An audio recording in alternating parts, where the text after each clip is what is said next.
اعوذ باللہ من الشیطان الرجیم، بسم اللہ الرحمن الرحیم۔ السلام علیکم ناظرین، آپ کا میزبان ارسلان کیانی آپ کی خدمت میں حاضر ہے۔ چند اہم سوالات جو کہ آپ کے لیے جاننا انتہائی ضروری ہیں، وہ سوالات کیا ہیں وہ ہم ابھی آپ کو بتائیں گے۔ ان کا جواب دینے کے لیے خوبصورت عالم دین علامہ ذکیر صابری صاحب ہمارے ساتھ موجود ہیں، ان سے گفتگو کرتے ہیں۔ السلام علیکم صاحب۔ وعلیکم السلام۔ کیسے ہیں آپ؟ ٹھیک؟ جی الحمدللہ۔ اچھا علامہ صاحب، سب سے پہلے تو صلاۃ التسبیح کے حوالے سے بتائیے گا کہ اس کا حقیقی طریقہ کار کیا ہے؟ کین صاحب، اس کی صورتحال یہ ہے کہ یہ 4 رکعت پر مشتمل نماز ہے اور یہ نفلی عبادت ہے، اور اس کا طریقہ کار یہ ہے کہ نیت کریں گے، نیت کے بعد ہم ثنا پڑھیں گے، ثنا کے بعد ہم 15 دفعہ تیسرا کلمہ شریف پڑھیں گے، اور اس کے بعد ہم سورہ فاتحہ پڑھیں گے۔ سورہ فاتحہ کے بعد ہم سورت ملائیں گے، سورت ملانے کے بعد پھر ہم 10 دفعہ تیسرا کلمہ پڑھیں گے، پھر ہم اس کے بعد رکوع میں چلے جائیں گے اور رکوع میں بھی 10 دفعہ تیسرا کلمہ پڑھیں گے، پھر رکوع کے بعد ہم جب اٹھیں گے تو پھر بھی ہم نے 10 دفعہ تیسرا کلمہ پڑھنا ہے، پھر ہم سجدے میں چلے جائیں گے تو سجدے میں بھی 10 بار یہ پڑھیں گے، پھر بیٹھیں گے جب تو پھر بھی جلسے میں، اسے جلسہ کہا جاتا ہے، جلسے میں بھی ہم 10 دفعہ پڑھیں گے، پھر دوسرے سجدے میں ہم جب جائیں گے تو پھر ہم 10 دفعہ پڑھیں گے۔ الغرض کے 75 دفعہ آپ ایک رکعت میں اسے تیسرے کلمے کو پڑھیں گے۔ اور علامہ صاحب، یہ باجماعت بھی ادا کی جا سکتی ہے؟ باجماعت بھی اعلان کر کے بندوں کو جمع نہیں کرنا چاہیے احناف کے نزدیک، اس لیے کہ نفلی عبادت ہے تو مکروہ ہے۔ اگر چند لوگ جمع ہو جائیں تو اس میں پڑھ لی جائے جماعت کے ساتھ، تو کوئی کراہت بھی نہیں ہے۔ اچھا علامہ صاحب، دوسرا سوال آپ سے یہ ہے کہ ابھی طاق راتیں بھی آنے والی ہیں، تو اس حوالے سے بھی بتائیے گا کہ ان کی اہمیت اور افادیت کیا ہے، اور ساتھ ساتھ یہ بھی بتائیے گا کہ آج کل لوگ یہ کمپیریزن نہیں کر سکتے کہ کون سی رات جو ہے وہ لیلۃ القدر 21ویں ہے، 23ویں ہے، 25ویں، 27ویں یا 29ویں ہے، تو اس حوالے سے کیسے ہم کو اس کو سمجھنا چاہیے؟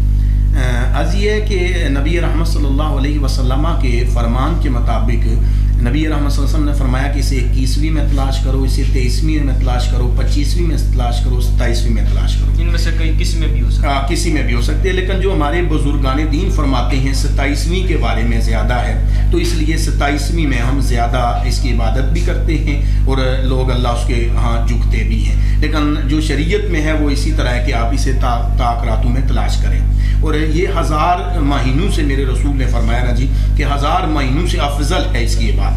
اور من قام لیلۃ القدر ایمانا و احتسابا غفر له ما تقدم من ذنبہ، فرمایا کہ جو اس رات کی عبادت کرتا ہے، اس رات کو اللہ رب العزت اس کے پچھلے سارے گناہ معاف فرما دیتا ہے۔ اچھا علامہ صاحب، ان راتوں کو عبادات کون سی کرنی چاہیے؟ کوئی خاص ایسی عبادات ہیں جس کا ہمیں دین یا ہمارے نبی بتا رہے ہیں؟ دیکھیں نا جی، صلاۃ و تسبیح پڑھنی چاہیے، ان میں نوافل زیادہ سے زیادہ پڑھنے چاہیے، اور اس کے بعد درود شریف ایک ایسا عمل ہے نا جی قبولیت والا۔ باقی اس میں یہ کوئی نہیں ہے کہ آپ یہ پڑھیں وہ نہ پڑھیں، لیکن صلاۃ و تسبیح کے بارے میں کہوں گا کہ آپ یہ ضرور پڑھنی چاہیے۔ اس کے علاوہ درود شریف بھی زیادہ پڑھنا چاہیے اور نوافل بھی پڑھنے چاہیے۔ اچھا علامہ صاحب، ایک اور اہم سوال ہے، چونکہ رمضان اختتام کی جانب ہے، رمضان شروع ہوتا ہے تو دسترخوان بھی سجتے ہیں، مسجدوں میں رونقیں آباد ہوتی ہیں، 400 یہ خدا کے نور کی تجلیاں ہوتی ہیں، تو رمضان جب اختتام کی جانب آتا ہے، چاند رات والے دن آپ دیکھیں کہ بازاروں میں رش، کافی لوگ نشے کی حالت میں بھی ہوتے ہیں، تو یہ کیا